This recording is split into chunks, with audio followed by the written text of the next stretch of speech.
अपने नेत्रों की चिकित्सा कराते रहे हैं और उनके कई जागरूकता से परिपूर्ण लेख भी हम अक्सर पढ़ा करते हैं। तो मैं डॉक्टर सुरेश पांडे से निवेदन करूंगा कि वे इस मौके पर एक सुंदर सा प्रेजेंटेशन यहाँ पेश करें। वे विशेषज्ञ भी हैं और मानवीयता से भी भरपूर हैं और ये दोनों विशेषताएं, और बहुत ही विलक्षण वक्ता भी हैं, लेखक भी हैं। ये सारी योग्यताएं जब किसी व्यक्ति में हो तो हम इस विषय को कहीं ज़्यादा सरल तरीके से स्पष्ट कर सकते हैं। मैं डॉक्टर सुरेश पांडे से निवेदन करूंगा ये पधारें और आप सबसे निवेदन करूंगा यहाँ मंच पर जो स्क्रीन है इस पर थोड़ी सी नज़र डालें। आपके लिए कई जानकारियाँ आपको प्रदान की जाएंगी जिन्हें न केवल आप अपने तक सीमित रखेंगे बल्कि दूसरों तक भी उसे पहुँचाएंगे। डॉक्टर सुरेश पांडे साहब, जोरदार तालियों से एक बार अभिनंदन करें डॉक्टर साहब का। बहुत बहुत अभिनंदन आपका। नमस्कार। आज रोटरी क्लब पिनानी सभागार के इस सुंदर प्रांगण में फादर्स डे के अवसर पर eye bank society of Rajasthan Kota chapter के द्वारा आयोजित इस नेत्रदानी सम्मान समारोह के अवसर पर मैं आप सभी का स्वागत करता हूं और साथ ही साथ इस कार्यक्रम की अद्भुत रूपरेखा बनाने के लिए हर वर्ष इस कार्यक्रम को आयोजन करने के लिए eye bank society of Rajasthan Kota chapter के सभी पदाधिकारियों, विशेषकर डॉक्टर के कंजोलिया साहब जो कि अध्यक्ष हैं, आदरणीय डॉक्टर कंजोलिया पिछले कई वर्षों से इस सुंदर कार्यक्रम का आयोजन कर हम सभी को प्रेरित करते रहे हैं। सचिव श्री सुरेश हेडवाल साहब, आदरणीय श्री जी डी पटेल साहब, डॉक्टर अमित राठौड़ साहब और हमारे आदरणीय डॉक्टर साहनी साहब जो कि चिकित्सकों के लिए एक हमेशा प्रेरणा के स्रोत रहे हैं, श्री शंकर अस्कंदानी साहब और सभी इस अवसर पर उपस्थित सभी कोटा के गणमान्य नागरिकों और नेत्रदानी परिवार के सभी सम्मानित परिजनों। आज का दिन एक विशेष दिन है क्योंकि आज हम नेत्रदानी परिजनों के सम्मान का आगाज करते हुए, उनका सम्मानित करते हुए यह इस मिसाल को, इस दीपक की लौ को आगे तक जन जन तक पहुंचाने की शपथ ले रहे हैं, एक प्रेरणा ले रहे हैं। और आइए इस प्रेरणा के अवसर पर हम नेत्रदानी परिजनों को श्रद्धांजलि अर्पित करते हुए उनके पद चिन्हों पर चलने का संकल्प लेते चलें।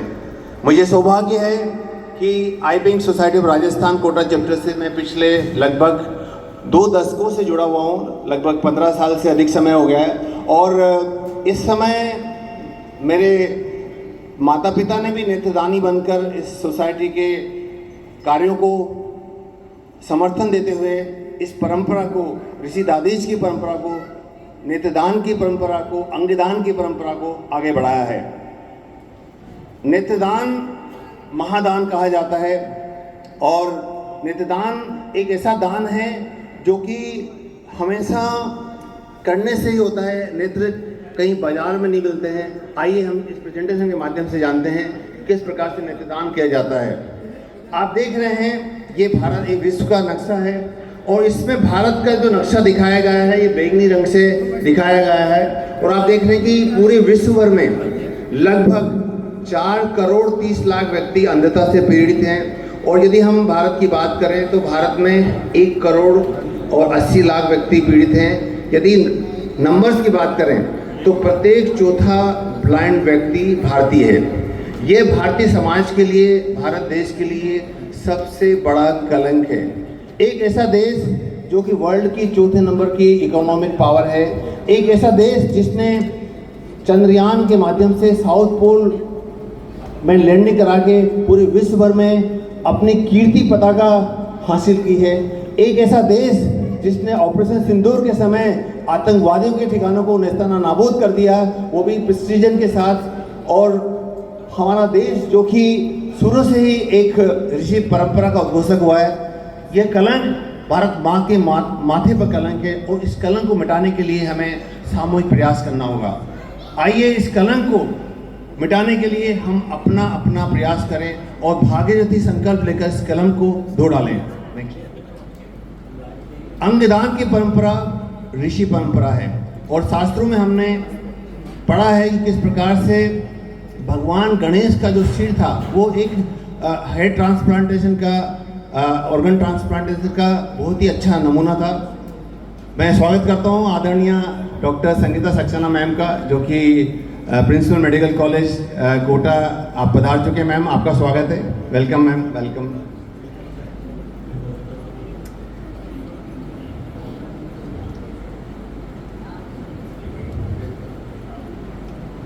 Thank you ma'am. और ऋषि परंपरा यानी कि अंगदान की परंपरा, और हमने अपने शास्त्रों में देखा है किस प्रकार से हेड ट्रांसप्लांटेशन हुआ था। नेक्स्ट। और यह परंपरा ऋषि दादीज की परंपरा है, जिन्होंने अपने अस्थि का दान करके एक कवच बनाया था, एक वज्र बनाया था, जिससे बकासुर मारा गया था। Next.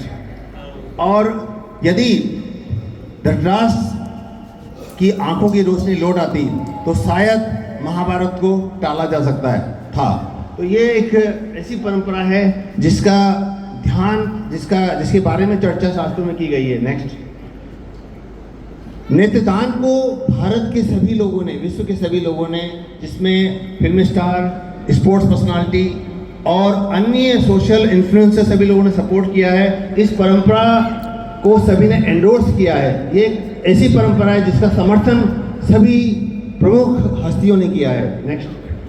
Eye bank society of Rajasthan Kota chapter इस परंपरा को निभाते हुए बहुत ही शानदार कार्य कर रही है और राजस्थान में अंधेरे में रोशनी का दीपक जला रही है। नेक्स्ट। नेत्रदान के बारे में कई सारी भ्रांतियां हैं कि पूरी आंख निकाल ली जाती है। अब मैं आपको एक वीडियो के माध्यम से नेत्रदान की प्रोसेस को एक्सप्लेन करने वाला हूं कि किस प्रकार से नेत्रदान किया जाता है।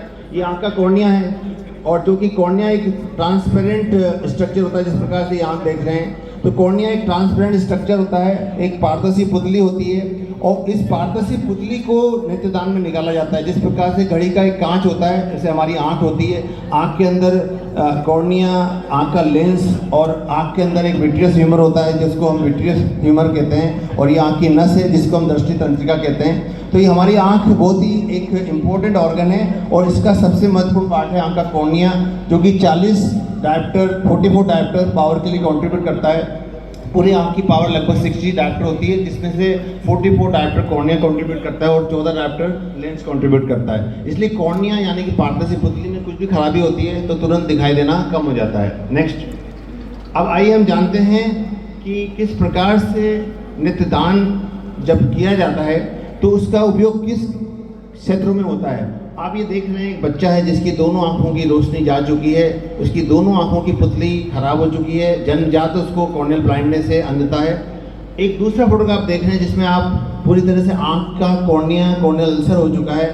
ये सीन हाड़ौती में काफ़ी कॉमन है, क्योंकि कई सारे किसान बंधु जो कि खेत में काम करते समय आंख का कॉर्निया जिनका खराब हो जाता है। केमिकल इंजरी ये देख रहे हैं, एसिड बर्न आप देख रहे हैं। तो ये सारे केस हैं, इसमें कॉर्नियल ब्लाइंडनेस से के केस हैं, और इसमें फ़ायदा होता है कॉर्नियल ट्रांसप्लांटेशन से। नेक्स्ट। अब हम एक वीडियो के माध्यम से समझेंगे कि किस प्रकार से नेत्रदान लिया जाता है।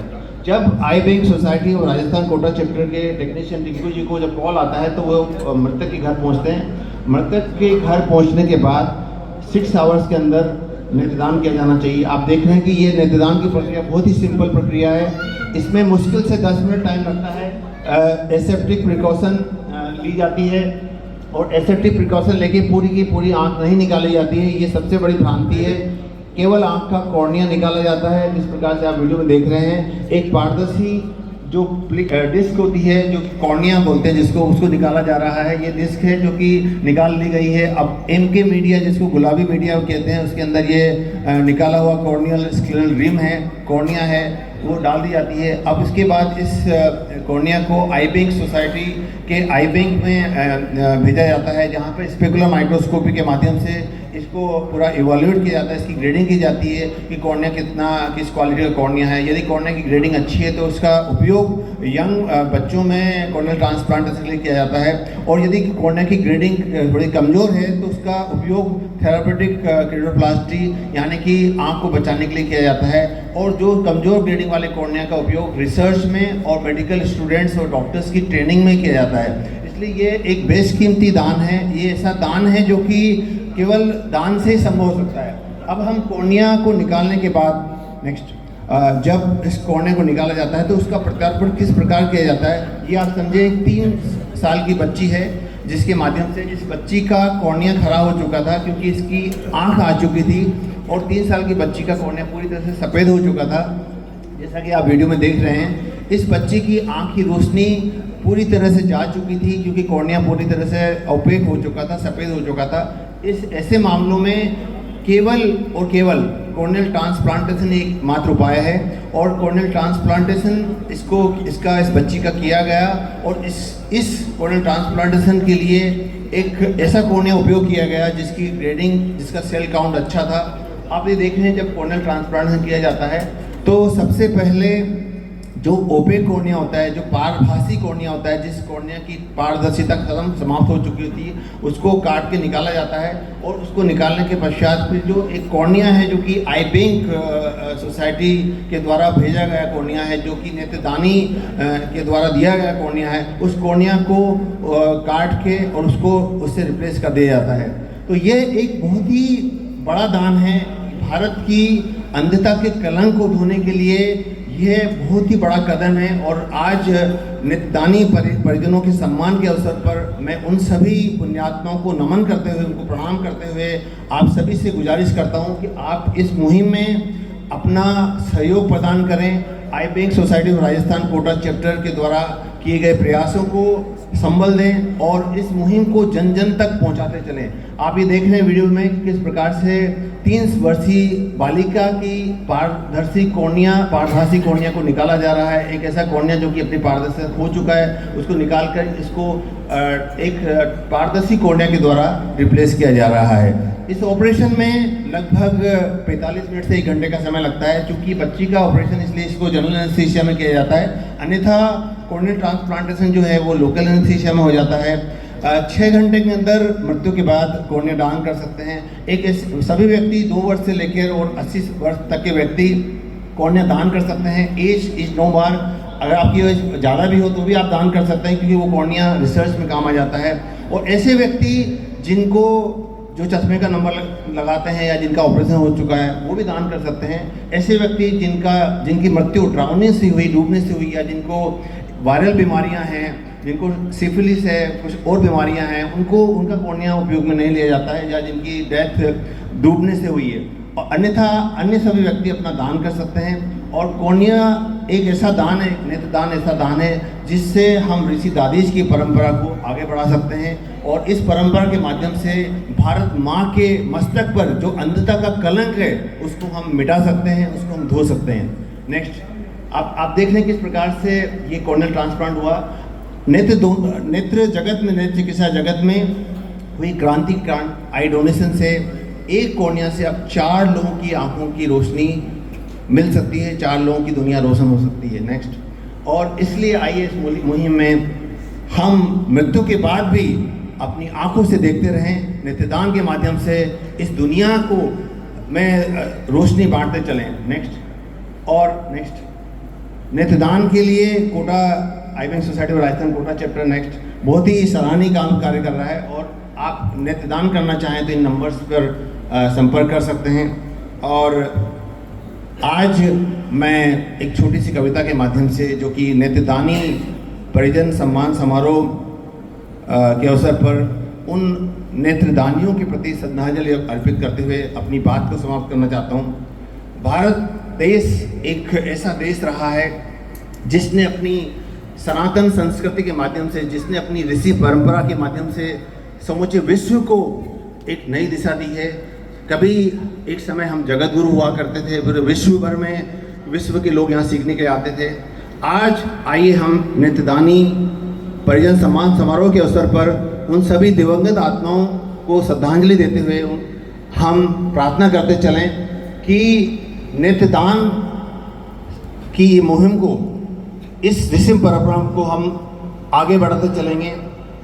जैसा कि कहा है कि तेरी करुण करा हमारे कानों से टकराई, वीर देश की माटी हमने तेरी शपथ उठाई। इस माटी को ऋषियों ने निज तप से कभी संवारा, भागीरथ ने इसी भूमि पर था जानवी उतारा। इस हल्दी घाटी माटी पर जूझ पड़े बलिदानी, यही आज अपने गौरव की बाकी बची निशानी। आइए हम सामूहिक प्रयासों से, सामूहिक संकल्पों से, नेत्रदान के माध्यम से इस अंधता के कलंक को धो डालें। भारत माँ के मस्तक पर लगा ये कलंक मिटाने के लिए हम सामूहिक प्रयासों से नेत्रदान की मुहिम को बढ़ाते हुए आगे बढ़ते चलें। धन्यवाद, नमस्कार। बहुत बहुत धन्यवाद डॉक्टर।